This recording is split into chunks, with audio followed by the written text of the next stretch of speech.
Hello दोस्तों, वापस से वही टॉपिक पे आ चुके हैं। एंड अगर आपने इस वीडियो का पार्ट 1 नहीं देखा तो इस एक कार्ड पर क्लिक करके देख सकते हैं। एंड कमेंट बॉक्स में लिंक पिन है और डिस्क्रिप्शन पे भी है, आप वहां से भी देख सकते हो। Subscribe to my YouTube channel and like for my all video. Start video. पुणात्माओं, यदि श्री कृष्ण जी बोल रहे होते गीता तो ये शब्द नहीं कहते कि ये मेरा विराट रूप पहले किसी ने नहीं देखा, क्योंकि श्री कृष्ण जी तो अपना विराट रूप कौरवों की सभा में दिखा चुके थे। उस विराट में दिन रात का अंतर है। पुणात्माओं, एक तो 60 वाट का बल्ब हो, ट्यूब हो, और एक हो 1000 वाट की, तो कितना अंतर है। ट्यूब दोनों है, लेकिन वो 1000 वाट वाली 60 वाट वाली से भिन्न होती है। तो इसी प्रकार इन दोनों ने ही विराट रूप दिखाया था, उसमें और उसमें भिन्नता थी। और ये शब्द श्री कृष्ण जी नहीं कह सकते कि पहले किसी ने नहीं देखा और आगे कोई नहीं देख सकता।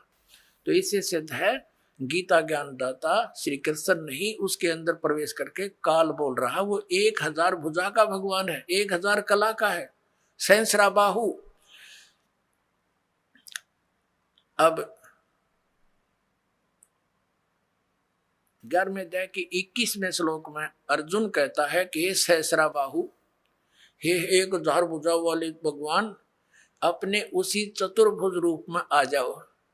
क्योंकि वो श्री कृष्ण मान रहा था उसको, और श्री कृष्ण इज विष्णु, विष्णु जी जो है ये 4 भुजा के भगवान है। अब इस दास की नजरों से आपको पता चलेगा कि श्रीमद् भगवद गीता का ज्ञान किसने बोला। और दूसरा और अन्य प्रमाण एक ये है कि श्री कृष्ण तो अर्जुन के साले थे। श्री कृष्ण की बहन अर्जुन को ब्याही थी सुभद्रा जी। अपने साले को पहचानने से भूल गया वो। श्री कृष्ण नहीं था वो। श्री कृष्ण से बाहर निकलकर वो काल देख रहा था, ऐसे भयंकर रूप दिखाया, और श्री कृष्ण अलग खड़े हैं, ओझल हो गए उसके प्रकाश में, तेज में। तब अर्जुन पूछता है, हे महानुभाव, आप कौन हो? मैं आपको नहीं पहचानता। तो क्या श्री कृष्ण थे वह? और भी ढेर सारे प्रमाण हैं कि श्री कृष्ण जी ने गीता का ज्ञान नहीं कहा। श्री कृष्ण जी ने पहले कभी काल नहीं कहा अपने आप को, बाद में कभी काल नहीं कहा। श्री कृष्ण जी के पास तो ये जितनी गौवें थी, ग्वाल बाल थे, गोपियां थी, सब आकर के प्यार पाते थे, उसकी तरफ देखते रहते थे, निहारते रहते थे। क्या वो काल हो सकते हैं? तो पुण्यात्मा, श्रीमद् भगवद गीता का ज्ञान इस सर्वपुरुष ब्रह्म ने दिया, जो ब्रह्मा विष्णु महेश का पिता है।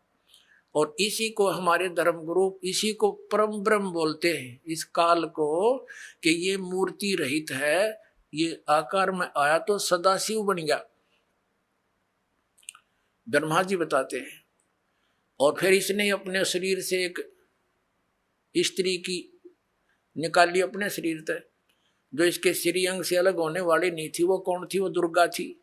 वो परमेश्वर ने निकाली थी इस काल के पेट से, जो आपको सृष्टि रचना में बहुत बार बताया और सुनाया गया है।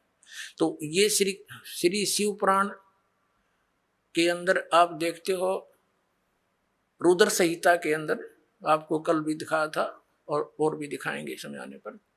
तो उसके अंदर स्पष्ट है कि श्री दुर्गा जी से और श्री शिव यानी इस कसत काल रूपी भगवान से विष्णु जी की उत्पत्ति हुई, इन दोनों के सृष्टि क्रम से, और ऐसे ही ब्रह्मा जी की उत्पत्ति की।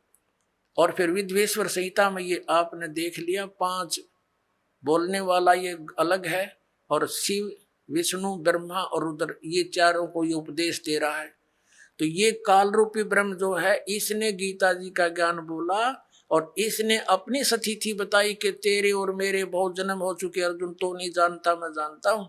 और इसलिए परम अक्षर ब्रह्म की तरफ 18वें अध्याय के 62वें श्लोक में इसने कहा है, यदि तूने पूर्ण मोक्ष चाहिए, परम शांति की अवस्था चाहिए, तो उस परम अक्षर ब्रह्म की शरण में जा, उसकी कृपा से ही तू परम शांति को और सनातन परम धाम को प्राप्त होगा। फिर उसके लिए ऑप्शन छोड़ दिया कि उसके लिए तत्वदर्शी संतों की खोज कर, वो संत जैसे बताएं तू वैसे भक्ति कर, तब तेरा पूर्ण कल्याण हो।